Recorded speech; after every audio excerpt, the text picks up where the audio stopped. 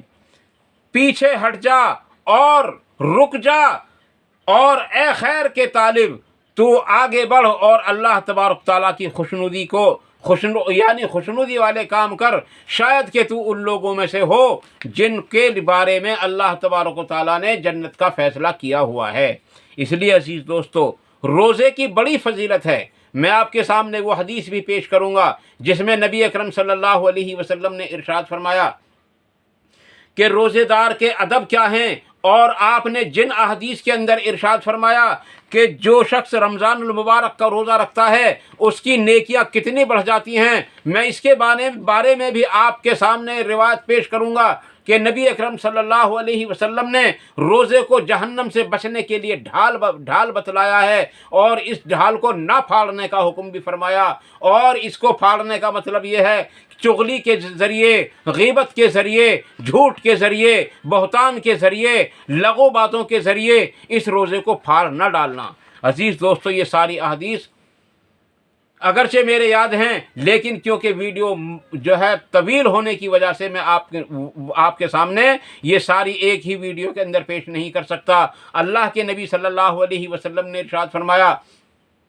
رمضان میں ہر نیکی کا بدلہ 70 گنا تک ہو جاتا ہے۔ آپ صلی اللہ علیہ وسلم نے ارشاد فرمایا، جو شخص ایک فرض ادا کرتا ہے اس کو 70 فرضوں کے برابر ثواب ملتا ہے، اور جو شخص ایک نفل یا سنت کو ادا کرتا ہے اس کو جو ہے ایک فرض ادا کرنے کے برابر ثواب ملتا ہے۔ اس لیے عزیز دوستو، ہم سب کو چاہیے کہ ہم ہر نیکی میں اس میں جو ہے آگے بڑھنے کی کوشش کریں، اور زیادہ سے زیادہ نیکیاں کرنے کی کوشش کریں، اور اللہ کے راستے میں بھی خرچ کرنے کی کوشش کریں۔ اس لیے جن لوگوں پر زکوٰۃ فرض ہے ان کو بھی چاہیے کہ وہ رمضان المبارک کے مہینے میں اپنی زکوٰۃ کو نکالنے کی کوشش کریں، کیونکہ ایک کے بدلے 70 کا جو ثواب ہے وہ اسی مہینے کے اندر ہے۔ ایک میں آپ کے ذہن سے ایک اشکال اور نکال دیتا ہوں عزیز دوستو، جیسا کہ نبی اکرم صلی اللہ علیہ وسلم نے اس حدیث کے اندر دوسرے نمبر پر ارشاد فرمایا کہ جہنم کے دروازے بند کر دیے جاتے ہیں اور ایک دروازہ بھی کھلا ہوا نہیں رہتا۔ عزیز دوستو، میں اسی ویڈیو کے اندر پہلے بھی اس بات کو کہہ چکا ہوں، اور اب پھر دوبارہ اس کو آپ کے سامنے پیش کر رہا ہوں۔ یہ وہی لوگوں کے لیے بند ہوتا ہے جو لوگ اس روزے کا اہتمام کرتے ہیں اور اس مہینے کا احترام کرتے ہیں۔ یہ انہی لوگوں کے لیے جنت کے یعنی جہنم کے تمام دروازے بند ہو جاتے ہیں، اور انہی لوگوں کے لیے جنت کے دروازے کھلتے ہیں، انہی لوگوں کے لیے جنت کے دروازے کھلتے ہیں جو اللہ تبارک و تعالیٰ کو راضی کرنے کی مکمل کوشش کرتے رہتے ہیں۔ ورنہ تو احادیث کے اندر جو شخص رمضان المبارک کے مہینے میں ایمان والوں کے درمیان میں، ایمان والوں کے ملک میں، ایمان والوں کے محلے میں عام طور پر کھاتا پیتا مل جائے تو اس کو تو قتل کر دینے کا حکم ہے، پھر اس کے لیے جہنم کے دروازے بند اور جنت کے دروازے کھلے کیسے ہو سکتے ہیں؟ عزیز دوستو، جو لوگ اس دنیا سے غیر ایمان والے، اللہ کا انکار کرنے والے، اس کے رسول کا انکار کرنے والے، قرآن کی بے ادبی کرنے والے دنیا سے رخصت ہو رہے ہیں، ان کے لیے جنت کے دروازے کیسے کھل سکتے ہیں اور جہنم کے دروازے ان کے لیے کیسے بند ہو سکتے ہیں؟ عزیز دوستو، یہ ہرگز نہیں۔ اور کچھ لوگوں کا خیال ہے کہ جو لوگ اس مہینے کے اندر مرتے ہیں ان سے حساب و کتاب کبھی بھی نہیں ہوتا۔ ہاں، ایک روایت اس طرح کی ہے کہ جو لوگ رمضان کے مہینے میں انتقال کر جاتے ہیں ان سے حساب و کتاب نہیں ہوتا، لیکن ایک بات تو یاد رکھو کہ وہ حدیث ہی ضعیف ہے، کیونکہ بے شمار اللہ کا، اس کے رسول کا، اس کے فرشتوں کا، اس کی کتابوں کا، تقدیر کا، قیامت کے دن کا انکار کرنے والے دنیا سے رخصت ہوتے رہتے ہیں، تو پھر ان کی مغفرت ہو جائے گی کیا؟ عزیز دوستو، اللہ تعالیٰ تو ارشاد فرماتا ہے کہ قرآن کریم کے اندر 2 جگہ ارشاد فرمایا کہ میں اللہ کے ساتھ انکار کرنے والے یعنی اللہ کا انکار کرنے والے اور اللہ کے ساتھ کسی کو شریک کرنے والے کو کبھی بھی نہیں بخشوں گا، کبھی بھی نہیں بخشوں گا۔ تو عزیز دوستو واضح رہے کہ وہی لوگ مراد ہیں جو نیک کام کرنے والے ہیں۔ اس کے بعد عزیز دوستو نبی اکرم صلی اللہ علیہ وسلم نے جو جنت کے دروازے کھلوں کے بارے میں فرمایا، یہ وہی لوگ ہوں گے جو اللہ تبارک و تعالیٰ کے یعنی کہ اللہ تبارک و تعالیٰ کی رضا کے لیے کام کر رہے ہوں۔ اس کے علاوہ اور بھی کئی احادیث اس طرح کی ملتی ہیں جن میں جیسا کہ نبی اکرم صلی اللہ علیہ وسلم نے ارشاد فرمایا، پانچوں نمازوں کے بارے میں ان کے درمیان میں جو گناہ ہوتے ہیں ان میں سے ایک دوسری نماز تک کے تمام گناہوں کا کفارہ ہو جاتا ہے، ایک رمضان سے دوسرے رمضان تک تمام گناہوں کا کفارہ ہو جاتا ہے، اور ایک جمعے سے لے کر کے دوسرے جمعے تک اگر جمعے کی پابندی کر رہا ہو تو تمام گناہوں کا کفارہ بن جاتا ہے۔ لیکن عزیز دوستو ایک سوال کرتا ہوں، اگر کوئی شخص پانچوں نمازوں کو نہ پڑھے یا پانچوں نمازوں کو تو پڑھتا ہو، وہ جمعے کے جمعے یعنی جمعے سے جمعے تک نماز نہ پڑھے یا رمضان سے رمضان تک نماز نہ پڑھے، تو عزیز دوستو نماز کا چھوڑنے والے کے بارے میں تو نبی اکرم صلی اللہ علیہ وسلم نے پہلے ہی کفر کا فتویٰ لگا رکھا ہے۔ جو لوگ نمازوں کو ترک کرتے ہیں وہ ایمان والے نہیں ہو سکتے، اور صحابہ کرام رضی اللہ تعالی عنہم اجمعین کے اندر جو بات تھی وہ یہی پائی جاتی تھی کہ وہ کسی کو اللہ کا انکار کرنے والا نہیں کہتے تھے سوائے اس کے جو نمازوں کو ترک کرتا ہو، اس کے سوا۔ اور اللہ تبارک تعالیٰ نے قرآن کریم کے اندر ارشاد فرمایا کہ لوگوں نمازوں کی پابندی کرتے رہنا اور ان کو ترک نہ کرنا اور مشرکوں میں سے نہ ہو جانا۔ ان تمام باتوں سے پتہ یہ چلتا ہے نماز نہ پڑھنے والا ایمان والا ہو ہی نہیں سکتا، نمازوں کو ترک کرنے والا ایمان والا ہو ہی نہیں سکتا۔ تو واضح رہے جنت کے دروازے کھلتے ہیں ایمان والوں کے لیے، جہنم کے دروازے بند ہوتے ہیں ایمان والوں کے لیے، اور برائیوں سے بچنے والوں کے لیے شیاطین قید کر دیے جاتے ہیں، اور جو لوگ بھلائی کی طرف راغب ہیں ان کے لیے جو ہے شیاطین کو قید کر دیا جاتا ہے، اور انہی کے لیے جنت کے دروازے بھی کھولے جاتے ہیں۔ عزیز دوستو ان تمام باتوں کو مد نظر رکھتے ہوئے ایک بات اور میں آپ کے سامنے پیش کیے دیتا ہوں۔ بالفرض یہ حدیث اگر صحیح بھی ہو، جیسا حالانکہ میں نے آپ کو بتلا دیا یہ حدیث ضعیف ہے کہ نبی اکرم صلی اللہ علیہ وسلم سے یہ حدیث ثابت نہیں ہے، اور اگر ہے بھی تو وہ ضعیف ہے، ممکن ہے نہ ہو۔ عزیز دوستو واضح رہے اگر یہ حدیث صحیح بھی ہوگی تو پھر اللہ تبارک و تعالیٰ کے وہ تمام اقوال جو ہیں جن میں اللہ تبارک و تعالیٰ نے غیر ایمان والوں کے لیے وعیدیں پیش کی ہیں وہ تمام کی تمام رد ہو جائیں گی۔ اس لیے عزیز دوستو ایسا نہیں ہے، بلکہ اصل یہی ہے کہ جو لوگ اللہ پر اور اس کے رسول پر ایمان رکھتے ہیں اور ان کی پہچان ہی یہ ہے کہ وہ نمازوں کے پابند ہوتے ہیں اور رمضان المبارک کا ادب اور احترام کرتے ہیں، زکوٰۃ ادا کرتے ہیں اور حج بیت اللہ بھی کرتے ہیں، اور اللہ کا اور اس کے رسول کا اللہ کے ایک ہونے اور محمد صلی اللہ علیہ وسلم کے رسول ہونے کا دعویٰ بھی کرتے ہیں، جب تک یہ پانچوں چیزیں اکٹھی نہ ہو جائیں، جب تک یہ پانچوں چیزیں جمع نہ ہو جائیں کسی آدمی کے اندر، اس وقت تک وہ ایمان والا ہو ہی نہیں سکتا۔ جیسا کہ